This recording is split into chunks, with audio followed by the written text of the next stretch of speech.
UPSC optional paper తీసేస్తున్నారా, కొత్తగా వచ్చే reforms గురించి మనం ఇప్పుడు ఈ వీడియోలో మాట్లాడుకుందాము. So before going to the topic, so definitely మీరు అడగొచ్చు, మీరు యూపీఎస్సీ సివిల్స్ గురించి మీరు ఎలా మాట్లాడుతున్నారు, మీకు నాలెడ్జ్ దీంట్లో ఇన్ఫర్మేషన్ కానీ నాలెడ్జ్ కానీ మీకు ఎలా తెలుసు అంటే, సో దీనికి సంబంధించి నేను different top IAS coaching centres in Hyderabad and also ఢిల్లీతో సో వాళ్ళ మార్కెటింగ్ అడ్వైజర్గా పనిచేశాను.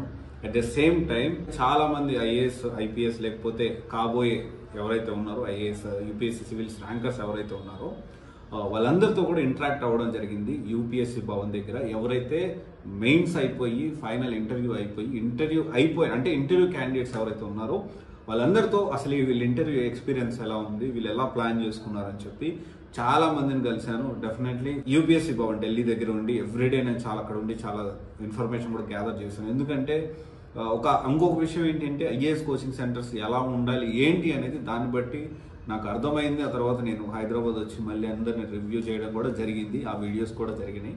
బట్ ఇది 2 years బ్యాక్.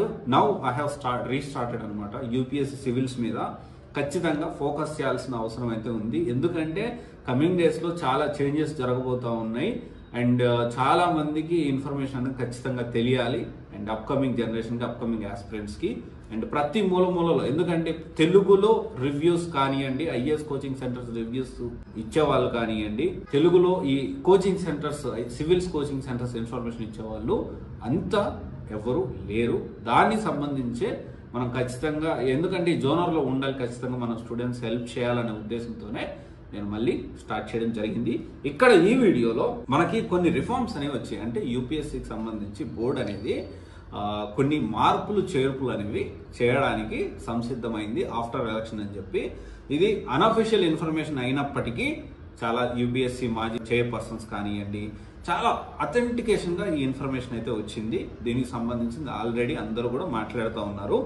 అండ్ ఇక్కడ మనకు మెయిన్గా ఏంటి అంటే 4 రిఫార్మ్స్ అయితే వచ్చాయి. 4 మార్పులు చేర్పులు 4 విషయాల్లో ఖచ్చితంగా మారబోతున్నాయి ఎలక్షన్స్ తర్వాత.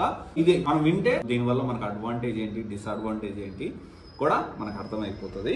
అండ్ ఎలక్షన్ తర్వాత మళ్ళీ మెయిన్గా చాలా మంది, నేను ఇప్పుడు కాదు, ఫస్ట్ టైం ఇంటర్వ్యూ క్యాండిడేట్స్ని కలవడానికి వెళ్ళినప్పుడు కానీ, ఆ తర్వాత కలవడానికి వెళ్ళినప్పుడు కానీ ఆల్రెడీ ఐపీఎస్ ట్రైనింగ్లో ఉంటారు. మళ్ళీ ఐపీఎస్ ట్రైనింగ్ అయిపోయి మళ్ళీ కూడా ఐఏఎస్ కోసం ట్రై చేసి, అంటే వీళ్ళు ఆల్రెడీ ఐపీఎస్ అయిపోయి క్రాక్ చేసి ట్రైనింగ్ పీరియడ్లో ఉండి మళ్ళీ ఐఏఎస్ క్రాక్ చేయడానికి వస్తూ ఉంటారు. దీనివల్ల చాలా మంది నేను అనుకుంటా ఉండేవాడు, అరే ఎందుకు ఇలా చేస్తూ ఉన్నారు, దీనివల్ల ఎంతమంది కష్టపడుతున్నారు ఆ ర్యాంక్ కోసం, వాళ్ళ ఆపర్చునిటీ మిస్ అయిపోతుంది. ఐఆర్ఎస్ వచ్చింది మళ్ళీ ఐపీఎస్ రావాలి, ఐపీఎస్ వచ్చింది ఐఏఎస్ రావాలి, ఐఏఎస్ వచ్చింది టాప్ ర్యాంక్లో రావాలి, ఎందుకంటే నాకు నచ్చిన లొకేషన్ నాకు కావాలి. ఇలా చాలా మంది నేను క్రాక్ చేస్తున్నాను చాలా మంది అవకాశాలు అంటే పోయేలాగా వీళ్ళు బిహేవ్ చేస్తూ ఉన్నారు. ఇది మంచిదా చెడ్డదా అంటే ఎవరి ఒపీనియన్ వాళ్ళది. బట్ యూపీఎస్సీ దీనికి సంబంధించి గుర్తించి డెఫినెట్లీ దీన్ని మార్చాలని చెప్పి ఒక్కసారి ఒక క్యాడర్ ఫిక్స్ అయితే మళ్ళీ నెక్స్ట్ టైం ఎగ్జామ్ రాయడానికి ఎలిజిబిలిటీ లేదని చెప్పి ఒక రిఫార్మ్ అనేది తీసుకురాబోతోంది. సో ఇది ఖచ్చితంగా చాలా మందికి యూజ్ అవుతుంది ఆస్పిరెంట్స్కి. తర్వాత ఆప్షనల్ సబ్జెక్ట్ అంటే ఏంటి అంటే, ఫస్ట్ ప్రిలిమ్స్లో ఆప్షనల్ ఉండేది, తర్వాత ప్రిలిమ్స్లో తీసేసారు. ఫస్ట్ ఒకసారి రిఫార్మ్స్ వచ్చినప్పుడు, అంటే మార్పులు చేర్పులు చేసేటప్పుడు తీసేసినప్పుడు మెయిన్స్లోనే ఆప్షనల్ 2 సబ్జెక్ట్స్ పెట్టారు. సో తర్వాత ఏంటి అంటే ఆయన కూడా ఒకటే ఆప్షనల్ చేశారు. దీనివల్ల ఏమవుతా ఉందంటే, అంటే వాళ్ళ ఆలోచన విధానం నేను అనుకుంటున్నాను. ఎందుకంటే ఇప్పుడు మనం ప్రీవియస్ ఇయర్ అబ్జర్వ్ చేస్తే పబ్యాడ్ ఒకరు స్ట్రాంగ్గా ఉంటారు, ఎంబీబీఎస్ వాళ్ళు బాగా ర్యాంకులు కొట్టేవారు, మ్యాథమెటిక్స్ కొంతమంది top ranks all India rank number 1 కొట్టేవాళ్ళు.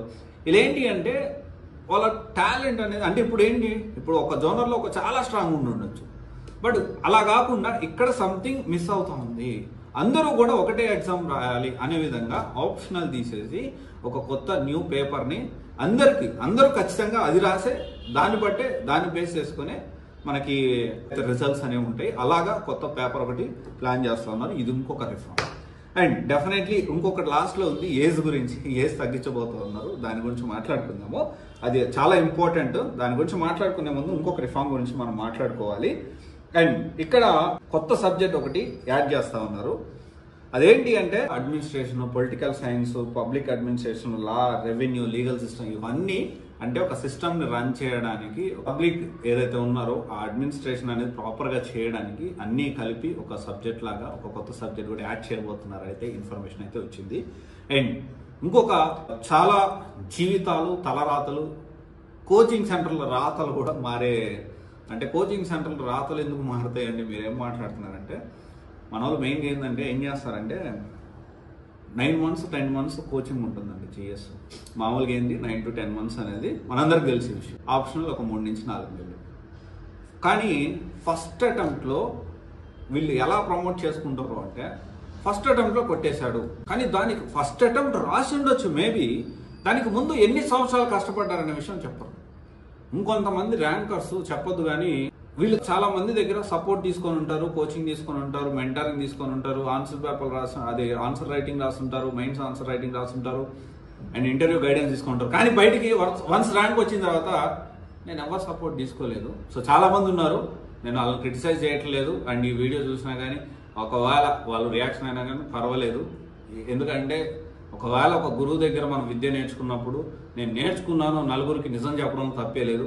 అలా చెప్పకుండా నా సొంతంగా నేర్చుకున్నాను, నా సొంతంగానే క్రాక్ చేసుకున్నారు అంటే సో అది కరెక్ట్ కాదేమో, రాంగ్ గైడెన్స్ ఇస్తున్నట్లేమో అని నేను అనుకుంటున్నాను. సో ఇలా ఏంటి అంటే ఇలా చెప్తా ఉంటారు. దీనివల్ల ఏంటి అంటే 1 yearలో కోచింగ్ తీసేసుకొని 3 monthsలో ఆప్షనల్ ప్రిపేర్ అయిపోయి 4 monthsలో ఆప్షనల్ ప్రిపేర్ అయిపోయి ఈ యూపీఎస్సీ సివిల్స్ క్రాక్ చేసే పరిస్థితి చాలా వరకు ఉండకపోవచ్చు. అండ్ ఇంకొకటి ఏంటి అంటే ఈ కొత్తగా వచ్చే ఏజ్ ఏజ్ తగ్గడం వల్ల అటెంప్ట్స్ కూడా తగ్గుతాయి.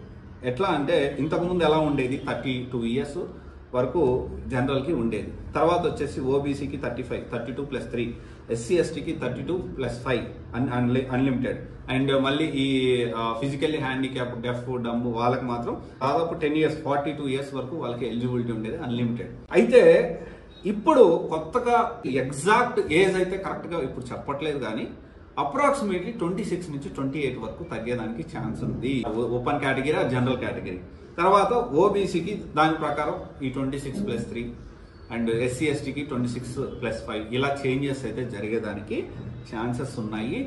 దీనివల్ల కోచింగ్ సెంటర్లు ఖచ్చితంగా వాళ్ళ తలరాతలు అయితే మారబోతా ఉన్నాయి. ఎందుకు తలరాతలు మారుతున్నాయి అంటే 1 yearలో ఇప్పుడేంటి కొంచెం అటెంప్ట్స్ ఎక్కువ ఉంటాయి, ఏజ్ ఎక్కువ ఉంటుంది. సో డెఫినెట్లీ ఏంటి 1 year కోచింగ్ 1 year ట్రైనింగ్ తీసుకుంటారు, వీళ్ళు 2 లక్షలు వీళ్ళు డబ్బులు తీసుకుంటారు, 2 లక్షలు 2.5 లక్షలు ఎంతో ఉంటుంది తీసేసుకుంటారు. సో దానివల్ల కొంత మార్పులు అంటే కొంత ఏంటి అంటే తక్కువ టైం ఉంది కాబట్టి మన వాళ్ళు కూడా దాన్ని ఆలోచించి నిర్ణయం తీసుకునే పరిస్థితి ఉంటుంది.